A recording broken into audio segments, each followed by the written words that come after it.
भगवते श्री कृष्ण चैतन्य चंद्राय ओम नमो भगवते श्री कृष्ण चैतन्य चंद्राय ओम नमो भगवते श्री कृष्ण चैतन्य चंद्राय। हरे कृष्ण। बहुत बहुत धन्यवाद। हार्दिक स्वागत है सभी भक्तों का चैतन्य चरित अमृत श्रवण के लिए। तो आज हम लोग श्री श्री चैतन्य चरितामृत के मध्य लीला चतुर्थ परिच्छेद चतुर्थ अध्याय के बारे में चर्चा करेंगे। इसके पहले चर्चा हुआ होगा कितना 35 तक हुआ है ना। तो 35 से हम लोग आगे देखेंगे इस अध्याय में क्या लीलाएं हैं भगवान और भक्त के बीच में। तो ये जो अध्याय है ये अध्याय भगवान श्री कृष्ण भगवान चैतन्य महाप्रभु के एक महान भक्त और एक महान पार्षद के साथ जुड़ा हुआ है। माधवेंद्र पुरीपाद। माधवेंद्र पुरीपाद एक अत्यंत महान वैष्णव हमारे गौड़ीय वैष्णव परंपरा के जिनको मूल यानी भित्ति निर्माण कारक यानी भित्ति मतलब पिलर। जब हम किसी बिल्डिंग या घर बनाने के लिए किसी पिलर को पहले खड़ा करते हैं तो उसी प्रकार ये ब्रह्म गौड़ीय संप्रदाय को खड़ा करने के लिए ये माधवेंद्र पुरीपाद सर्वप्रथम आकर माधवेंद्र पुरीपाद के द्वारा सर्वप्रथम पिलर को खड़ा किया गया और उसके बाद माधवेंद्र पुरीपाद के बाद चैतन्य महाप्रभु आकर संपूर्ण भारत में ये कृष्ण भावना भावी रूपी छत को डाले। उसके बाद चैतन्य महाप्रभु के एक महान सेनापति भक्त अभय चरणारविंद भक्ति वेदांत स्वामी श्रील प्रभुपाद इसका विस्तार संपूर्ण विश्व में किए और जिनकी कृपा से आज हम इस छत के नीचे कृष्ण भावना भावित छत के नीचे हम आज आश्रय ग्रहण करते हैं बैठे हैं। तो ये जो हमारे वैष्णव परंपरा गौड़ीय ब्रह्म गौड़ीय संप्रदाय इसके मूल है माधवेंद्र पुरीपाद। तो माधवेंद्र पुरीपाद का जन्म पूर्वी बंगाल यानी बांग्लादेश में सुनामगंज जिले के ब्राह्मण गांव नामक एक ग्राम में हुआ था। बांग्लादेश सुनामगंज जिला ब्राह्मण गांव नामक एक ग्राम में हुआ था। ये ग्राम जहां पर माधवेंद्र पुरीपाद आकर आविर्भूत हुए थे ये ग्राम बहुत ही मनोहर बहुत सुंदर जगह है। इस जगह को जब हम दर्शन करने के लिए जाते हैं तो ये जगह एक नदी के किनारे बसा हुआ है। ये ब्राह्मण गांव एक नदी के किनारे बसा हुआ है। उस नदी का नाम है पाटनाई नदी। पाटनाई नदी के किनारे यह गांव बसा हुआ है। पाटनाई नदी के आगे पाटनाई नदी के इस किनारे में माधवेंद्र पुरीपाद का ये जन्म स्थान है और पाटनाई नदी के उस पार में मेघालय का पर्वत खड़ा है। तो अगर हम जियोग्राफी भूगोल में पढ़ते हैं मेघालय पर्वत के बारे में तो वही मेघालय पर्वत और पाटनाई नदी के किनारे बसा है जो कि माधवेंद्र पुरीपाद के गांव के सन्निकट है आविर्भाव जन्म स्थान के सामने।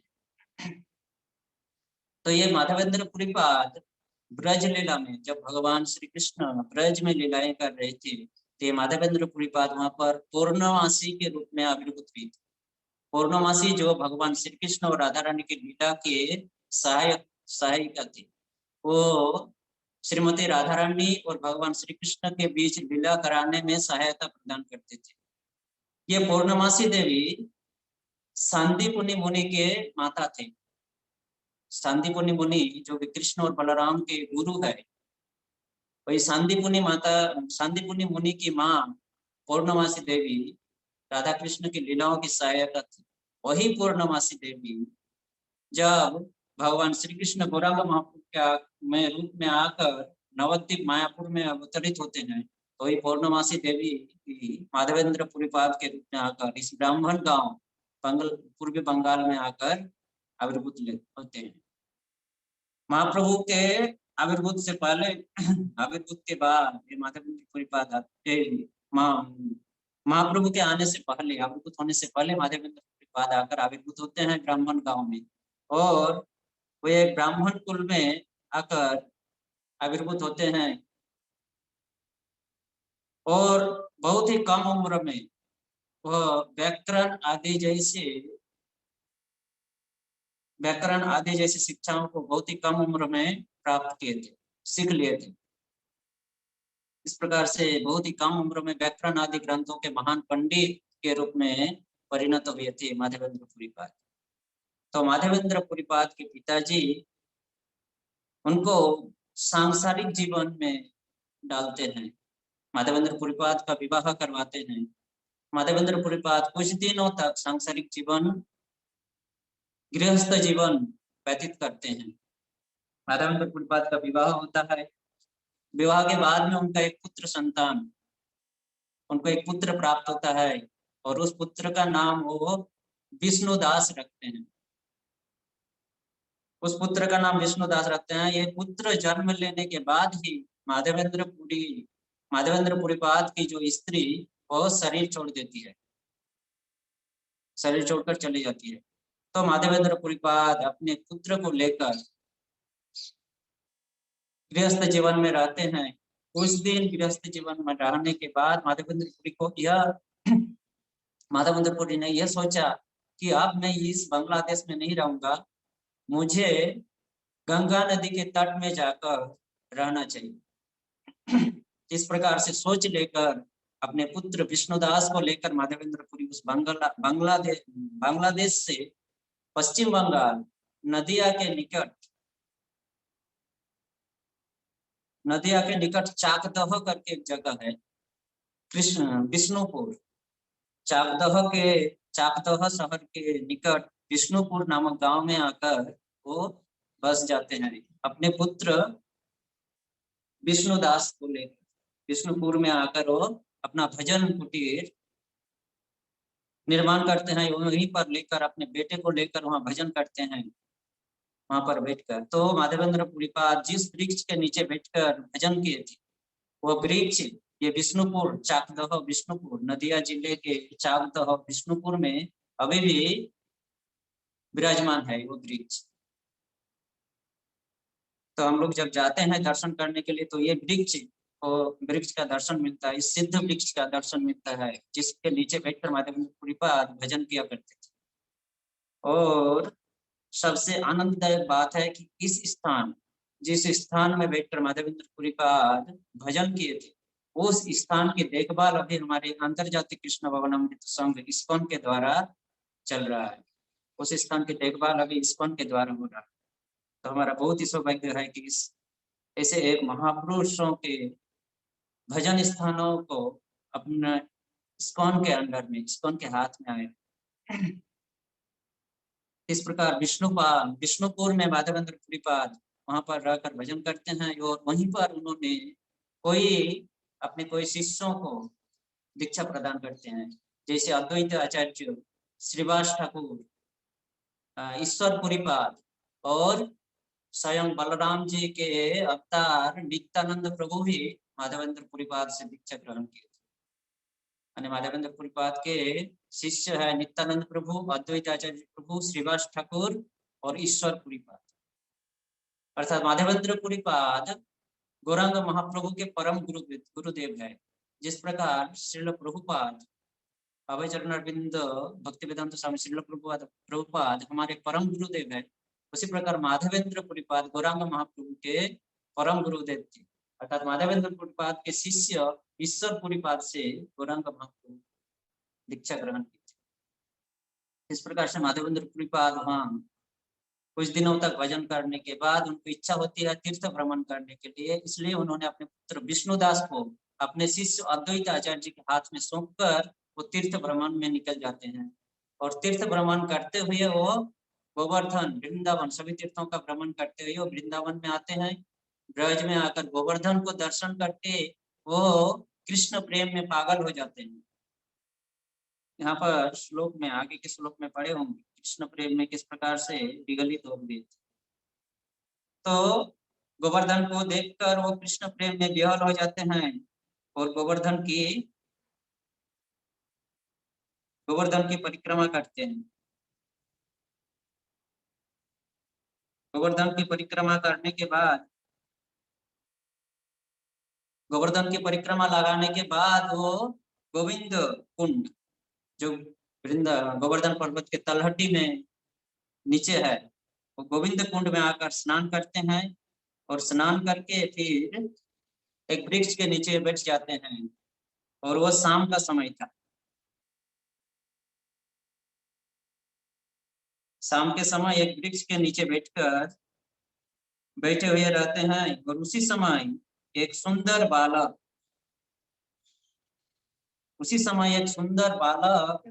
एक मिट्टी के पात्र में दूध लाकर माधवेंद्र पुरीपाद को देते हैं और कहते हैं कि माधवेंद्र पुरीपाद, मैं तुम्हारे लिए दूध लाया हूँ, इस दूध को आप पान करो। आप भिक्षा क्यों नहीं करते हो? आप भिक्षा करके क्यों नहीं जीवन व्यतीत करते हो? भिक्षा क्यों नहीं करते हो? तो माधवेंद्र पुरीपाद का यह आश्चर्य हुआ कि ये बालक कौन है, कहाँ से आया। हरे कृष्ण माता जी, अभी क्लास चल रहा है, उदयपुर का क्लास, बाद में बात। हाँ, तो माधवेंद्र पुरीपाद आश्चर्य होता है, ये बालक कौन है, कहाँ से आया और मेरे को कैसे पहचाने, और इसको कैसे पता चला कि मैं भूखा हूँ और मैं कभी भिक्षा नहीं करता हूँ, किसी के पास से भिक्षा ग्रहण नहीं करता हूँ। तो उन्होंने बालक को पूछे कि तुमको कैसे पता चला, तो बालक कह रहा है कि, बालक को पूछा तुम कौन हो, तुमको कैसे पता चला? तो बालक कह रहा है, मैं गोप बालक हूँ, ग्वाला का लड़का हूँ और इसी गांव में मैं रहता हूँ। तो इस गांव की कुछ स्त्रियां, माता जी लोग इस गोविंद कुंड में पानी लेने के लिए आए थे और वे लोग उस समय आपको देखे और उन्हीं लोग जाकर मुझे ये दूध दिए हैं आपके लिए, तो आप इस दूध को पान करो। मैं अभी गाय गोदहन, अभी गोधूली लगनी यानी संध्या का समय हो गया है, मैं गोदहन करने के लिए जा रहा हूँ, दुग्ध दोहन करने के लिए। मैं बाद में आकर इस पात्र को लेकर जाऊंगा। तो इस प्रकार से वो बालक कहकर अंतर्धान हो जाते हैं। माधवेंद्र फिर उनको दिख नहीं पाते हैं, परंतु उनकी जो मधुर स्वर थी वो उनके कानों में गूंजता रहा, माधवेंद्र पुरीपाद। तो इस प्रकार से माधवेंद्र पुरीपाद उस दूध को पान करते हैं, फिर उस पात्र को धोकर जत्न के साथ रखते हैं और उनके रास्ते, मतलब उनको देखते हैं कब आएगा, इंतजार करते हैं उस बालक का कि कब आएगा, इस पात्र को लेकर जाएगा। परंतु वो बालक फिर से आया नहीं।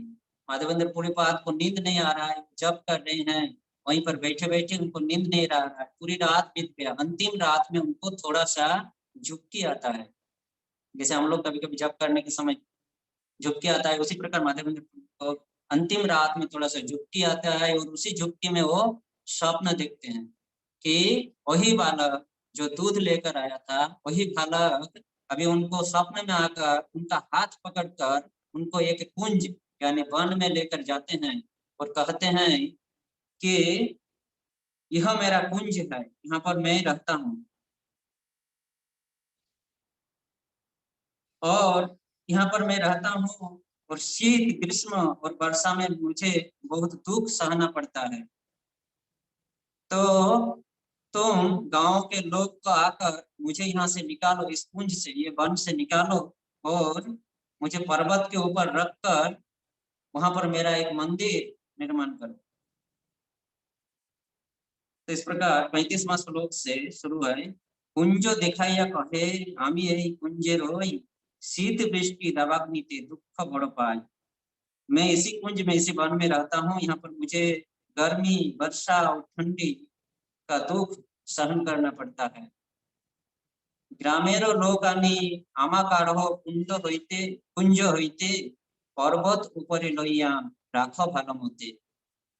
मुझे गांव को लोगों को बुलाकर लेकर मुझे इस कुंज से निकालकर पर्वत के ऊपर, उस गोवर्धन पर्वत के ऊपर मुझे जत्न भालो मते यानी जत्न के साथ रखो। एक मठ करी ताहा करहो स्थापन, बहु शीतल जले आमा करहो स्नपन। एक मठ यानी मंदिर, एक मठ, एक मंदिर का वहां पर निर्माण कराओ और मुझे उस मंदिर में स्थापन करके मुझे बहु शीतल जले आमा कराहो स्नपन। स्नपन मतलब स्नान, बहुत सारे ठंडी पानी शीतल पानी के द्वारा मुझे स्नान कराओ। बहुदिन तुम्हार पथ करी निरीक्षण, कबे आसी माधव आमा करिबे सेवन। बहुत दिनों से मैं आपके पथों का निरीक्षण कर रहा था कि कब माधवेंद्र, माधव आकर मेरा सेवा करे। मैं इंतजार कर रहा था आपके लिए कि कब आप आकर मेरा सेवा करोगे। तुम्हार प्रेम बसे, तुम्हार प्रेम बसे करी सेवा अंगीकार, दर्शन दिया निस्तारिबो सकल संसार। तुम्हारे प्रेम में, तुम्हारे भक्ति के प्रेम में मैं बस होकर, बसीभूत होकर तुम्हारी मैं सेवा ग्रहण करूंगा, अंगीकार यानी ग्रहण करूंगा। दर्शन दिया निस्तारी को सकल संसार, और सभी संसारों को दर्शन देकर, सभी संसारों को दर्शन देकर उद्धार करूंगा, निस्तारी को उद्धार करूंगा। श्री गोपाल नाम मोर गोवर्धन धारी, वज्रेरो स्थापित आमी हाँ अधिकारी। अब गोपाल अपना परिचय दे रहे हैं कि मैं गोवर्धन धारी हूँ, मेरा नाम गोपाल है और वज्रनाभ के द्वारा मैं स्थापित हूँ और मैं यहाँ का अधिकारी हूँ इस ब्रज का। वज्रनाभ नामक एक भक्त मुझे स्थापित किया था, मैं गोवर्धनधारी हूँ, मेरा नाम गोपाल है और मैं इस ब्रज का अधिकारी हूँ। वज्रनाभ श्री कृष्ण के प्रपुत्र यानी श्री कृष्ण के पुत्र, भगवान श्री कृष्ण के पुत्र प्रद्युम्न, प्रद्युम्न के पुत्र अनिरुद्ध और अनिरुद्ध के पुत्र ये वज्रनाभ थे। ये वज्रनाभ ही गोपाल को, गोपाल की स्थापना किए थे गिरिराज गोवर्धन की चोटी में। परंतु क्या हुआ था आगे फिर गोपाल वर्णन करके सुनाते हैं हमारे। सोइलो और हुई त्यामा कुंजे लुकाइया, मिलेच्छ भय सेवक मोर गैलो पलाइया। मिलेच्छ भय सेवक मोर, मिलेच्छ यानी मुसलमानों के भय से, डर से मेरा सेवक भाग गया। मुझे उस शैल यानी पर्वत के ऊपर से लाकर इस कुंज में रख दिए, छुपा दिए, इस वन में छुपाकर मेरा सेवक मुसलमानों के भय से भाग गया। यानी उस समय मुगल साम्राज्य चल रहा था। मुगलों ने जब वृंदावन को अटैक किया था, आक्रमण किया था वृंदावन के ऊपर, उस समय ये वज्रनाभ उस गिरिधारी गोपाल की कुछ क्षति न पहुंचे, इसके लिए ये वज्रनाभ, भक्त वज्रनाभ ने क्या किए, गोपाल जी को पर्वत से उतारकर एक वन में, जंगल में झाड़ी के अंदर रख दिए, छुपा दिए और वो वहां से भाग गए। तभी से माधव पुरी पाल के आने तक, वृंदावन में आगमन तक वो उसी झाड़ी में ही थे गोपाल। সেই হইতে রহি আমি এই কুঞ্জ স্থানে, ভালো হইল আইলা আমা काढ़ो सावधानी। आप अच्छा हुआ मैं उसी समय से इसी कुंज में, इसी वन में रह रहा हूँ, तो अच्छा हुआ आप आ गए हो, अभी आप मुझे निकालो। काढ़ो, काढ़ो मतलब निकालो, अत्यंत सावधानी के साथ मुझे निकालो। এত বলি সে बालक अंतर्धान কইলো, जागिया माधवपुरी विचार करिलो। इतना कहकर वह बालक अंतर्धान हो गए और माधवपुरी यानी माधवेंद्रपुरी पाद उठकर विचार करने लगे। यानी माधवेंद्रपुरी पाद अभी ये सभी लीलाएं गोपाल जो ये सब वर्णन किए, सब स्वप्न में वर्णन कर रहे हैं। माधवेंद्रपुरी पाद जैसे ही अंतर्धान हुए, गोपाल अभी उनके निद्रा भंग हुई, उठे और इन पर विचार करने लगे, गोपाल की उस बातों पर। কৃষ্ণ কে দেখিনু মই नारी को चिन्हिते, এত বলি प्रेमावेशे उड़िला भूमिते। मैं कृष्ण को देखा लेकिन पहचान नहीं पाया, इतना कहकर प्रेम से, प्रेम वश होकर भूमि में गिर पड़ी। खनिक रोदन करी मन कइल धीर, आज्ञा पालन लागी हইলা सुस्थिर। कुछ देर तक रोदन यानी रोते हैं, फिर अपने मन को स्थिर धैर्य प्रदान करते हैं और धैर्य अपने मन को स्थिरता देकर फिर गोपाल ने जो आज्ञा दिया था उस आज्ञा को पालन करने लगे। प्रातः स्नान करी पुरी ग्राम मध्य गेला, सब लोके एकत्र करी कहिते लागिला। उन्होंने माधवेंद्रपुरी ने प्रातः स्नान किए, स्नान आदि करके उस गांव में गए, उस ग्वाला के गांव में गए और वहां पर सब लोग के एकत्र करी कहिते लागिला। वहां पर सभी लोगों को बुलाकर इकट्ठा करके गोपाल जी ने जो जो बात उनसे कहे थे वो लोगों से कहने लगे। माधव ग्रामेरो ईश्वर तुम्हार गोवर्धन धारी कुंजे आছেন चलो तारे बाहिर जे करी। तुम्हारे ग्राम के जो ईश्वर है, गांव के तुम्हारे गांव के जो ईश्वर है गोवर्धन धारी, वो अभी वन में छुपा हुआ है, जंगल में छुपा हुआ है, चलो उनको जाकर निकलता हूँ। अत्यंत निबिड़ कुंज नारी प्रवेशिते कुठार कोदाली लह द्वार करिते। अत्यंत निबिड़ बहुत घने जंगल है, वहां पर प्रवेश करना बहुत दुर्लभ है, कठिन है। इसके लिए जंगल काटने वाले सभी हथियार लेके चलो और सब हथियार लेके चलो, रास्ता बनाता हूँ। कुठार कुदाली यानी हथियार के बारे में कहा गया है, कुल्हाड़ी इत्यादि वगैरह। तो ये कुल्हाड़ी कटारी वगैरह लेकर चलो, रास्ता बनाता हूँ और वहां से गोपाल को निकालता हूँ।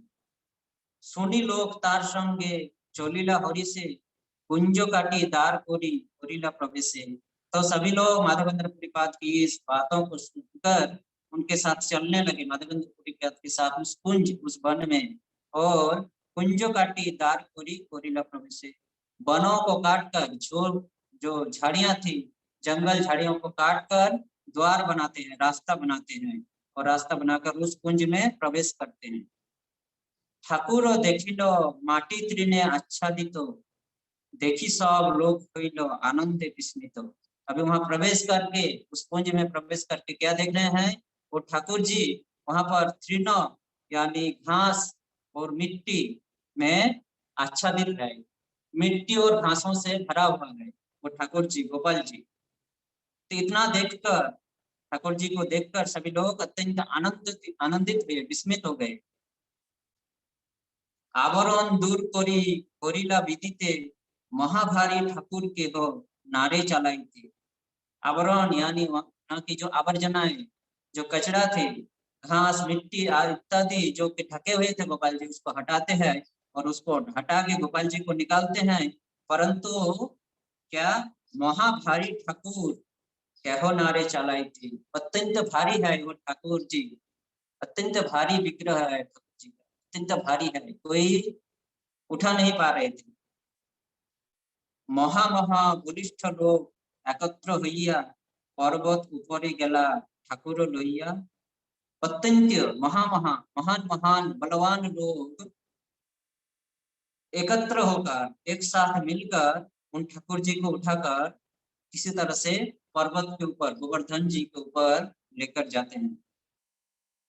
पाथरेर सिंहासने ठाकुर बसाइल बड़ एक पाथर पृष्ठे अवलंबन दिल। तो ठाकुर जी को गोवर्धन पर्वत में लेके जाके एक पत्थर के सिंहासन में, एक अच्छे पत्थर के सिंहासन में ठाकुर जी को बैठाते हैं और ठाकुर जी के पीछे भी एक पत्थर रखते हैं ताकि ठाकुर जी गिर न जाए। पृष्ठे आच्छादन दिलो, आच्छादन यानी ठेका दिए। ग्रामेर ब्राह्मण सब नव घट लइया गोविंद कुंडेर जल आनिल छानिया। उस गांव के जो ब्राह्मण लोग थे, वे लोग नव यानी नए,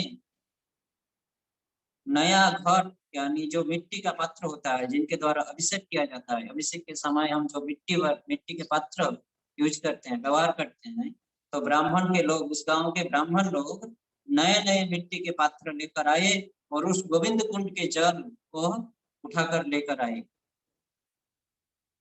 नवशत घट जल हईल उपनीत, नाना वाद्य भेरी बाजे स्त्री गणे गाय गीत।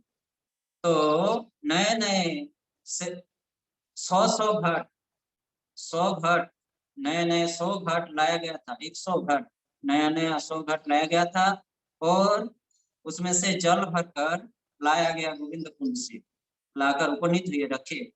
और उस समय क्या हो रहा था, जब जल भरा जा रहा था गोविंद जी के गोपाल जी के अभिषेक के लिए, उस समय नाना वाद्य बेरी बाजे, विभिन्न प्रकार के बाजा बज रहे थे। और क्या हो रहा था, स्त्री गणे गाय गीत, वहां की जो स्त्रियां थी, माता जी लोग मधुर स्वर में गाना गाते हैं। कभी भी हम जब ब्रज में जाते हैं, वृंदावन परिक्रमा, ब्रज मंडल, गोवर्धन परिक्रमा करने, तो हम देखते हैं ब्रजवासी कितने मधुर स्वर में गाना गाते हुए गोवर्धन की चोटी में चढ़ते हैं। तो उसी प्रकार उस समय गोपाल जी के अभिषेक के समय भी ये स्त्रीगण विभिन्न प्रकार की बाजाएं बज रही थी और स्त्रीगण गीत गा रही थी। केह गाय केह नाचे महोत्सव हईल, अनेक सामग्री যত্ন करी आनाइल। तो कोई कोई नाच रहे थे, कोई कोई गा रहे थे। इस प्रकार से बड़ा उत्सव का आयोजन हुआ। अनेक सामग्री যত্ন करी आनाइल, और विभिन्न प्रकार की सामग्रियां जो कि गोपाल जी की सेवा के लिए लगे, वो सब सामग्रियां मंगवाए गए, लाए गए। দধি দুগ্ধ ঘৃত আইলো যত গ্রাম হইতে, ভোগ সামগ্री आइलो संदेश आदि पते।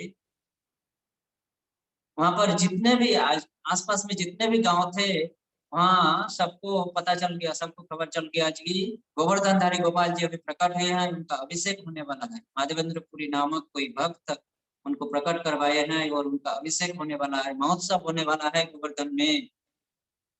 तो सभी को जब पता चला तो सभी गांव के लोग आकर, हाँ, उनके गांव में ब्रज में दही और दूध की धाराएं बहती है।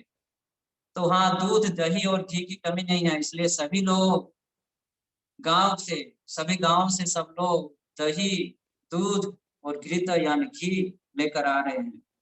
भोग सामग्री आई लो संदेश आदि कतो, संदेश विभिन्न प्रकार की मिठाइयां, संदेश इत्यादि विभिन्न प्रकार की भोग सामग्री, गोपाल जी की भोग की सामग्रियां भी आने लगी।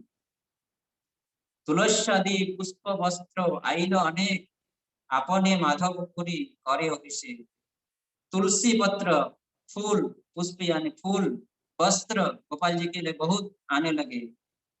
और माधवेंद्रपुरी खुद गोपाल जी का अभिषेक करने लगे। অঙ্গমালা দূর করি করাইল স্নপন, বহু তৈলা दिया কইল श्री अंग चिक्कन। अंगमाला, अंग यानी शरीर, माला यानी मेल। और जो गोपाल जी झाड़ी में छुपे हुए थे इतने दिनों तक, तो धूल मिट्टी सब उनके शरीर में, उनके अंगों में लगा हुआ था। तो माधवेंद्रपुरी उनके शरीर को साफ की, उन मेलों को हटाए, इसलिए बोल रहे हैं अंग माला दूर करी कराइल स्नापन। अंग शरीर की मेलों को दूर करके गोपाल जी को स्नान कियाई। स्नापन मतलब स्नान, स्नान कराए। बहुत दिया कोइलो श्री अंग चिक्कन, और विभिन्न प्रकार के तेल गोपाल जी के शरीर में लगाए गए और लगाकर उनको चिकना बनाए। पंचगव्य पंचामृते स्नान कराइया, महास्नान कराइलो शत घट दिया।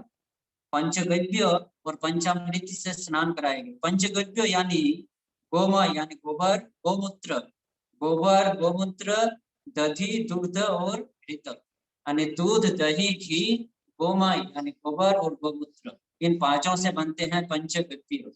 और पंचामृत, दही, दूध, घृत, मधु और चीनी। दही, दूध, घी, मधु यानी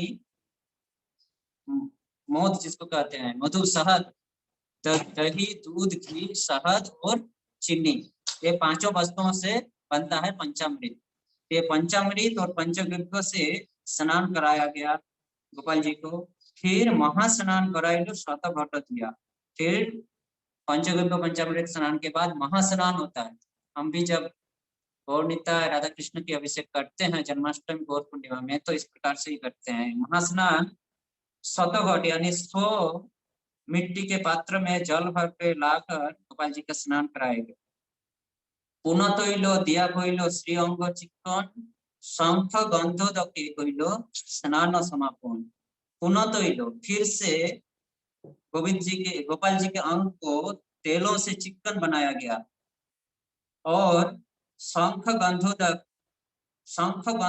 कहिल स्नान समापन। इस बार फिर से तेल लगाकर अभी अंतिम अभिषेक या अंतिम स्नान गोपाल जी का हो रहा है। अंतिम स्नान किससे करा रहे हैं? शंख गंधोदक। शंख गंधोदक का मतलब है शंख के मध्य शंख में पानी रखकर उसमें चंदन कर्पूर पुष्प इत्यादि डालकर उस पानी को सुगंधित बनाया जाता है। शंख में पानी रखकर उसमें चंदन डालते हैं, कर्पूर डालते हैं, विभिन्न प्रकार के फूल डालते हैं और उस पानी को सुगंधित बनाए जाते हैं। इसको शंख गंधोदक कहा जाता है। इस शंख गंधोदक से गोपाल जी का अंतिम स्नान समापन कराते हैं। श्री अंग मार्जन करी वस्त्र पराइल चंदन तुलसी पुष्पमाला अंगे दिल। अब गोपाल जी के अंतिम स्नान कराने के बाद उनके शरीर उनके अंगों की मार्जन करते हैं और उनको नए वस्त्र पहनाते हैं।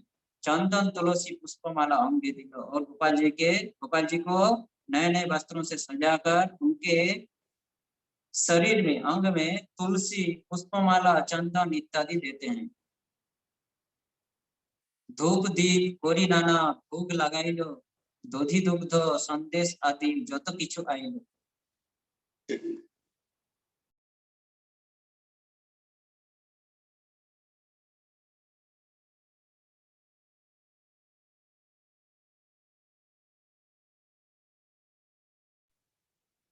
तो धूप दीप करी नाना भोग लगाइल। धूप दीप इत्यादि से भगवान को आरती किया गया, भोग लगाए। फिर भगवान जी को धूप दीप इत्यादि से आरती हुआ गोपाल जी का।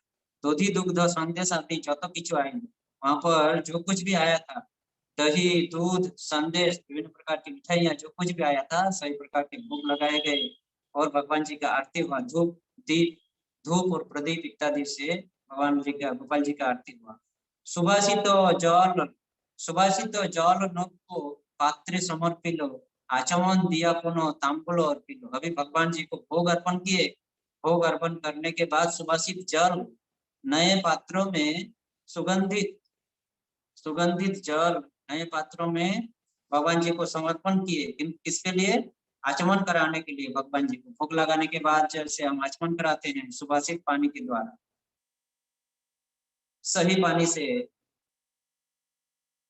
सुगंधित पानी के द्वारा भगवान जी को आचमन कराते हैं। फिर पुनः तांबूल और पीलो। फिर भगवान जी को गोपाल जी को तांबूल यानी पान अर्पण करते हैं। आरती करी कइल बहुत स्तवन दंडवत करी कइला आत्मसमर्पण। माधवेंद्रपुरी पाद गोपाल जी का आरती करते हैं, उसके बाद स्तवन प्रार्थना करते हैं, फिर दंडवत करी कइला आत्मसमर्पण, दंडवत करके आत्मसमर्पण करते हैं गोपाल जी के चरणों में, अपने को निवेदन करते हैं। ग्रामेर जतक तंडुल दाली गोधूम चूर्ण सकल आनिया दिल पर्वत हईल पूर्ण।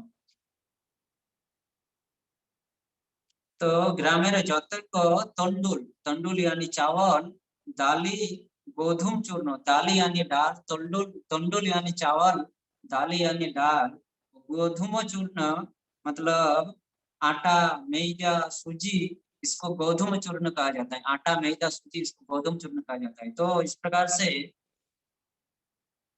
गांव सकल आनिया दिलो पर्वत हईल पूर्ण। इस प्रकार से चावल दाल आटा मैदा सूजी विभिन्न प्रकार की वस्तुएं सभी लोग लेके आ रहे हैं और इतना सामग्री वहां इकट्ठा हुआ कि वो गोवर्धन पर्वत पूरा हो गया, भर गया। पर्वत हईल पूर्ण हो गया, भर गया। कुंभकारे भरे छिलो যত মৃদ ভাজন सब आइलो प्रातः হইতে চরিল रंधन। अभी दूसरे दिन की घटना बता रहे हैं। पहले दिन तो चला गया ऐसे भगवान जी को निकालने में, स्थापना करने में, अभिषेक करने में। अभी दूसरे दिन क्या हुआ, सभी को जब पता चल गया सब गांव में कि गोपाल जी प्रकट हुए हैं गोवर्धन गिरधारी, तब सभी लोग यहाँ की कुम्हार मतलब कुम्हार लोग उनके घर में जितने मिट्टी के बर्तन थे सब कुछ लेकर आए। सब आइलो प्रातः होते चोरिलो रंधन, सभी कोई मिट्टी के बर्तन लेकर आए और सुबह से वहां क्या हुआ, रंधन यानी भोजन बनाना शुरू हो गया, भोग बनाना शुरू कर दिए। 10 विप्र अन्न रांधि करे एक स्तूप, स्तूप मतलब पहाड़। 10 ब्राह्मण, 10 विप्र, 10 वो ब्राह्मण मिलकर अन्न बना रहे। कितना अन्न बना था, 10 ब्राह्मण मिलकर अन्न बना रहे थे। इतना अन्न का स्तूप यानी पहाड़ बन गया था। जन 4-5 रांधे व्यंजन अति स्तूप, और भी 4-5 लोग, 4-5 ब्राह्मण, 10 ब्राह्मण अन्न बना रहे हैं, और भी 4-5 लोग क्या कर रहे हैं, व्यंजन अति स्तूप, विभिन्न प्रकार की सब्जियां, व्यंजन यानी सब्जियां और सूप, दाल इत्यादि विभिन्न प्रकार की सूप और सब्जियां बना रहे हैं 4-5 की ब्राह्मण, 4-5 और ब्राह्मण। বন্য শাক ফলমূলে विविध व्यंजन केह बड़ा बड़ी कोड़ी करे विप्रगण, विभिन्न प्रकार के वनों की साग, जो वन साग, वन्य साग उसको कहा जाता है जिनको बिना बोए हुए जंगल में उगते हैं, जैसे बथुआ वगैरह साग ऐसे ही उगते हैं, साग हम देखते हैं, उनको बिना बोते ही उग जाते हैं खेत में। तो उस प्रकार के विभिन्न प्रकार के साग, सागों के व्यंजन, सागों की सब्जियां, विभिन्न प्रकार की सागों की सब्जियां, और क्या क्या, केह बड़ा बुड़ी कोड़ी करे विप्रगण, कढ़ी, कढ़ी हम जिसको कहते हैं छाछ के द्वारा जो बनाया जाता है कढ़ी,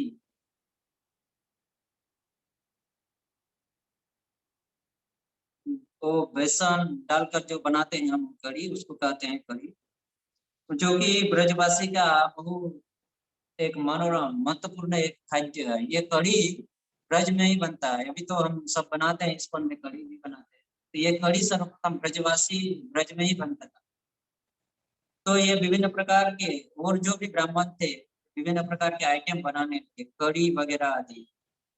जन 5-7 रोटी करे राशि राशि, और भी 5-7 ब्राह्मण लोग क्या कर रहे थे, रोटियां बना रहे थे। वृंदावन की रोटियां तो पता है किसका होता है, तो 5-7 और भी ब्राह्मण लोग मिलकर रोटियां बना रहे थे, और रोटियों के भी पहाड़ बन गया था, राशि राशि रोटी यानी पहाड़ बन गया था रोटियों का। अन्न व्यंजन सब रहे कृत्य भाषी, और भी जो भी अन्न व्यंजन बनाए गए थे, अन्न व्यंजन जो भी बनाए जा रहे थे वो घी से बनाया जा रहा था, देसी घी से। ब्रज में घी दूध की कमी नहीं है, घी से सब कुछ बनाया जा रहा था। नव वस्त्र पाती ताते पलासे रो पात, रांधी रांधी तार ऊपर राशि कोई भात। नव वस्त्र यानी नए वस्त्र, नया कपड़ा बिछाकर उसमें पलाश, एक प्रकार का वृक्ष होता है पलाश, उस पलाश के पत्ते को उसमें रखते हैं, बिछाते हैं कपड़े के ऊपर, पलाश के पत्र, पलाश का पत्ता रखकर उसमें जो भी सामग्रियां बनाए थे वो अन्न आदि उसको सजाते हैं। तार पासे रुटी राशि उपपर्वत हईलो, सूप व्यंजन भांडो सब चौदी के धरिलो।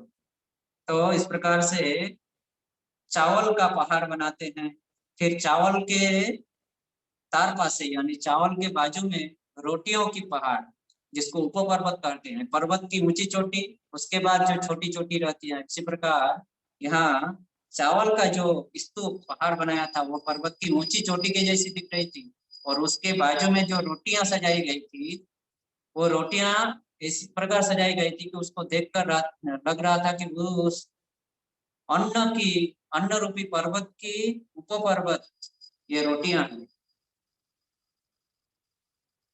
सूप व्यंजन भांड सब चौदिके धरिल, तार पासे दधि दुग्ध माठा शिखरिणी। तो अभी इस प्रकार अन्न और रोटी की पर्वत बनाने के बाद उसके चारों ओर विभिन्न प्रकार की सब्जियां और सूप आदि को रखते हैं, विभिन्न प्रकार की सूप और सब्जियां जो बनाए थे उसको रखते हैं। तार पासे दधि दुग्ध माठा शिखरिणी, और इस प्रकार से व्यंजन सब्जी वगैरह रखने के बाद उसके बाद रखते हैं अभी क्या, दही, दूध, छाछ और श्रीखंड, शिखरणी मतलब श्रीखंड, यहाँ माठा, माठा मतलब छाछ, दुग्ध यानी दूध, दधी यानी दही, दधी दुग्ध माठा शिखरिणी, दही, दूध, छाछ और श्रीखंड रखे गए थे, इस प्रकार से सजाए गए। पायस, माखन, सर पासे धरी आनी खाना मते अन्नकूट करिलो साजन। वो विभिन्न प्रकार के पायस ज्ञान और भी विभिन्न प्रकार के आइटम, पायस यानी खीर, मक्खन, सर यानी दूध को उबालने के बाद जो उसमें छाली पड़ता है उसको सर कहा जाता है। तो खीर, मक्खन, सर इत्यादि उसके बाद सजाया गया।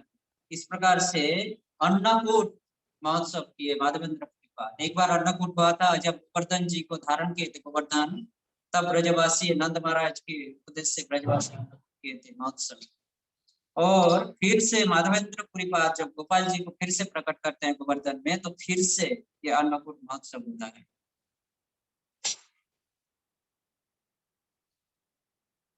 खाना मते अन्नकूट कोरिलो साजन, पुरी गोसाई गोपाल रे कोइलो समर्पण। इस प्रकार से अन्नकूट महोत्सव होता है फिर से, जो कि माधवेंद्रपुरी पाद इनको गोपाल जी के चरणों में समर्पण करते हैं। अनेक घट भरी दिलो सुशीतल जल, बहुत दिने खुदाई गोपाल खाइलो सकल। विभिन्न प्रकार विभिन्न प्रकार के घाटों में, बहुत सारे घाटों में सुशीतल अत्यंत ठंडा पानी लाकर गोपाल जी को अर्पण किए। बहुत दिन खुदाई गोपाल खाई न सकल, बहुत दिन से गोपाल जी खाए नहीं थे, भूखे थे, क्षुधा में थे, आज वो सब कुछ खा चुके। जद्यपि गोपाल सब अन्न व्यंजन खाइलो, तार हस्त स्पर्श अन्न पुनः तैचे हইল। यद्यपि यद्यपि गोपाल सब कुछ खा गए थे, फिर भी उनके हस्त स्पर्श से गोपाल जी सब कुछ खा चुके थे, कुछ नहीं रखे थे। जितने माधवेंद्रपुरी जो कुछ भी अर्पण किए थे गोपाल जी सब कुछ ग्रहण कर चुके थे। परंतु ग्रहण कर लेने के बाद भगवान देखते हैं कि मैं अपने भक्तों के लिए कुछ नहीं छोड़ा, मैं स्वयं सब कुछ ग्रहण कर लिया। इसके लिए गोपाल जी क्या करते हैं, उस पात्र के ऊपर जहां पर भोग लगाया गया था उस पात्र को फिर से स्पर्श करते हैं गोपाल जी, और क्या होता है, तार हस्त स्पर्श से अन्न पूर्ण तो उनके हस्त स्पर्श से, हाथों के स्पर्श से जिस प्रकार से अन्न व्यंजन इत्यादि सजाया गया था सब कुछ उसी प्रकार हो गया पहले के जैसा। यह अनुभव कोइल माधव गोसाई, तार ठाई गोपाले दुखा किछु नाई। लेकिन इस दृश्य को सिर्फ माधवेंद्र पुरीपाद ही देख रहे थे, क्योंकि माधवेंद्र पुरीपाद एक शुद्ध भक्त थे, इसलिए माधवेंद्र पुरीपाद को इस लीला को अकेला देख रहे थे। और गोपाल जी अपने शुद्ध भक्त के पास अपनी लीला को छुपा के नहीं रख सकते हैं। तार ठाई गोपाल लुका की चुनाई, गोपाल माधवेंद्र पुरीपाद के सामने कुछ छिपा नहीं सकते हैं। एक दिनेर उद्योगे হইছে महोत्सव হইল, गोपाल प्रभावे হয় अन्य ना जाने। तो एक दिन में इस प्रकार का उत्सव, इस प्रकार से एक बड़ा उत्सव हो गया, परंतु गोपाल की प्रभाव से यह उत्सव संपूर्ण हुआ, किसी किसी को प्रभाव इसका किसी को पता नहीं चला। ये जो इतना बड़ा जो महोत्सव हुआ गोपाल जी की कृपा से, माधव कृपा के द्वारा, ये किसी को धारणा नहीं हुआ। आचमन दिया दिलो बिड़ार संचय, आरती करिलो लोके करे जय जय। फिर से गोपाल जी को ये भोग लगाए गए, अन्न कूट महोत्सव हुआ गोपाल जी का, गोपाल जी को आचमन कराए, फिर गोपाल जी का आरती हुआ और सभी लोग जय जय करने लगे, जय जयकार देने लगे, गोपाल की जय, गोपाल जी की जय, गोवर्धन धारी की जय, गोवर्धन धारी की जय, गोपाल जी की जय। इस प्रकार से जय जयकार देने लगे सब। सज्ज कराइलो नूतन खाट अनैया, नव वस्त्र आनिता उपरे पाती। अभी भगवान के लिए नया खाट पलंग लाते हैं भगवान को शयन कराने के लिए, और उसके ऊपर नया नव वस्त्र आनिता उपरी पाती, नया वस्त्र लाकर उस खाट के ऊपर, उस पलंग के ऊपर बिछाते हैं। त्रिनो टाटी दिया चारिदिक आवरिलो, ऊपरे हो एक टाटी दिया अच्छा दिए। अभी वो गोवर्धन पर्वत के ऊपर ही, अभी तक मंदिर निर्माण नहीं हुआ था, खुले में भगवान की सेवा हो रहा है, वहीं पर भगवान जी को शयन दिए। अभी भगवान जी विश्राम जा सके, कोई बाधा ना आए उसके विश्राम में, इसके लिए क्या किए, तृणोटाटी यानी घास और पत्तियों के द्वारा, कोमल कोमल घास और पत्तों के द्वारा वो भगवान जी का जो बिस्तर लगाया गया था उसको घेर देते हैं, ताकि धूप ना लगे, कोई डिस्टर्ब ना करे, इसके लिए घास और पत्तों के द्वारा भगवान जी को घेर देते हैं। ऊपर ही हो एक टाटी, चारों ओर घास से घेर देते हैं, ऊपर ही हो एक टाटी दिया अच्छा दिया। जिस प्रकार से हम लोग घास और फूस के द्वारा घर निर्माण करते हैं गाँव में, उसी प्रकार यहाँ गोपाल जी अभी खुले में सो रहे हैं धूप में, इसके लिए चारों ओर से घास और पत्ते के द्वारा घेरे गए, और ऊपर भी घास और पत्तों के द्वारा घर बना दिए गोपाल जी के लिए, वहीं पर गोपाल जी विश्राम करने लगे। पूरी गोसाई आज्ञा दिलो सकल ब्राह्मणे, आबाल वृद्ध ग्रामे लोक परह भोजन। तो पुरी गोसाई यानी माधवेंद्र पुरीपाद हम सभी ब्राह्मणों को बोल रहे हैं कि गांव के जितने वृद्ध बालक जो भी है सबको अभी ये महाप्रसाद भोजन कराओ। ब्राह्मण ब्राह्मणी गणे आगे खाइलो, अन्य ग्रामेर लोक जे लिखित आइलो। वहाँ उस गांव के ब्राह्मण और ब्राह्मणी यानी ब्राह्मण की स्त्रियां जो थी, ब्राह्मण ब्राह्मणियों को पहले भोजन कराए गए, और उसके बाद सभी लोग भोजन लिए, और उनके आसपास में जो भी गांव थे सब लोग ये महोत्सव देखने के लिए आ चुके थे। देखिए पूरी प्रभाव लोकी चमत्कार, पूर्व अन्नकूट जन हुई साक्षात्कार। तो माधवेंद्र पुरीपाद की इस चमत्कृत कामों को देखकर सभी लोग को याद आ गया, किसका, जो कि वही गोपाल जी गोवर्धन धारण के सामने अन्नकूट महोत्सव कराए थे नंद बाबा के द्वारा, वही अन्नकूट महोत्सव का याद आ गया ब्रजवासियों को। सकल ब्राह्मणे पुरी वैष्णव पुरिलो, से सेवा मध्य सभा नियोजित। तो सभी ब्राह्मण लोग तो वहां पर जितने भी ब्राह्मण लोग आए थे उस महोत्सव में, माधवेंद्र पुरीपाद ने अपने प्रभाव से सभी ब्राह्मणों को वैष्णव में परिणत किए। से सेवा मध्य सभा नियोजित, और सभी को वैष्णव में परिणत करके सभी को गोपाल जी के सेवा में नियोजित किए। पुनः दिन से प्रभु परायण उत्थान, किछु भोग लगाया परायण जलपान। फिर दूसरे दिन भगवान जी को उठाते हैं गोपाल जी को, और कुछ भोग लगाकर उनको जलपान कराते हैं।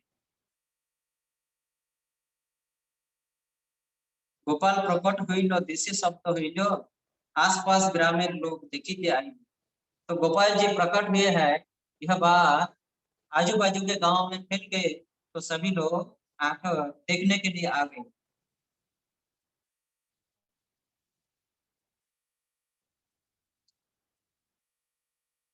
तो जब देखने के लिए आए तो फिर क्या हो रहा है, एको दिन एको ग्रामे ग्रामे लो मांगिया, अन्नकूट करे सभी हर्षित हो गया। तो गोपाल जी को जो दर्शन करने के लिए आए थे आजू बाजू के गाँव से, सभी लोग ने क्या किए, एक एक गांव एक एक दिन की सेवा बांट ली गोपाल जी की, कि आज हमारा गांव, आज इस गांव के लोग अन्नकूट महोत्सव करेंगे, गोपाल जी की सेवा देंगे, आज उस गांव के लोग अन्नकूट महोत्सव करेंगे, आज उस गांव। इस प्रकार से जितने गांव थे ब्रज में, आसपास ब्रज के आसपास में जितने भी गांव थे, सभी लोग एक एक गांव एक एक दिन गोपाल जी की सेवा में लगे।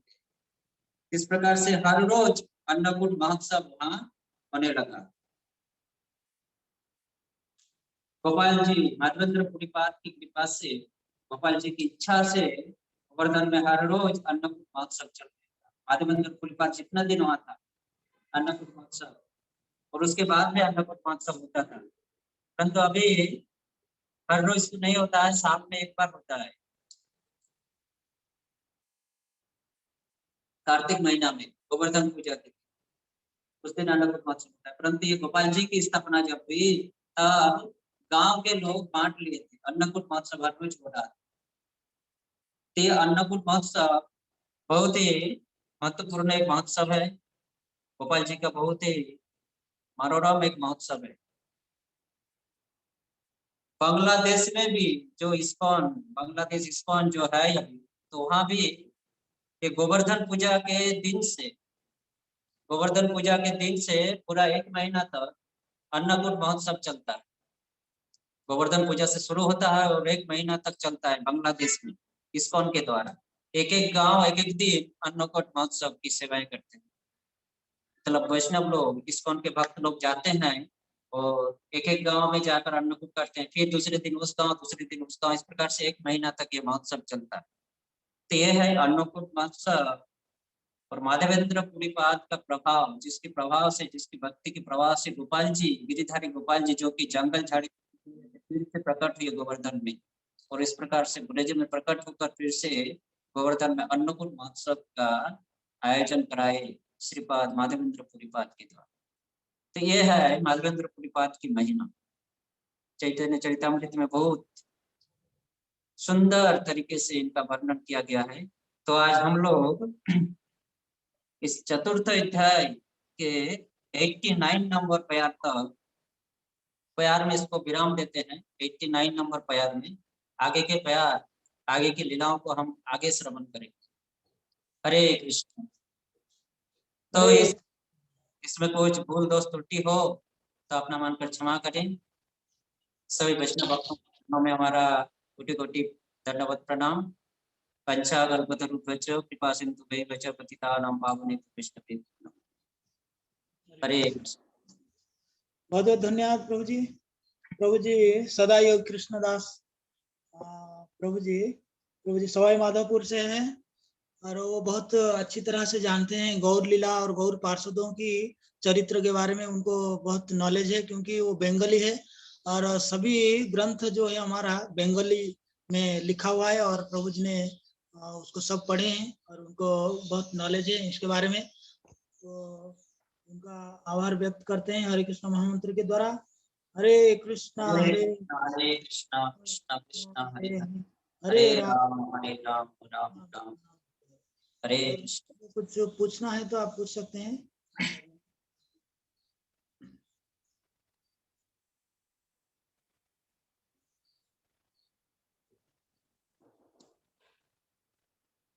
नहीं, किसी को कुछ पूछना नहीं है। ठीक है, बहुत बहुत धन्यवाद आपका और सभी भक्तों को बहुत बहुत धन्यवाद है। आप लोगों ने बहुत उत्सुकता के साथ सुने और आप सभी का बहुत बहुत धन्यवाद। वांछा कल्पतरुभ्यश्च कृपा सिन्धुभ्यैव पतितानां पावनेभ्यो वैष्णवेभ्यो नमः। हरे कृष्ण।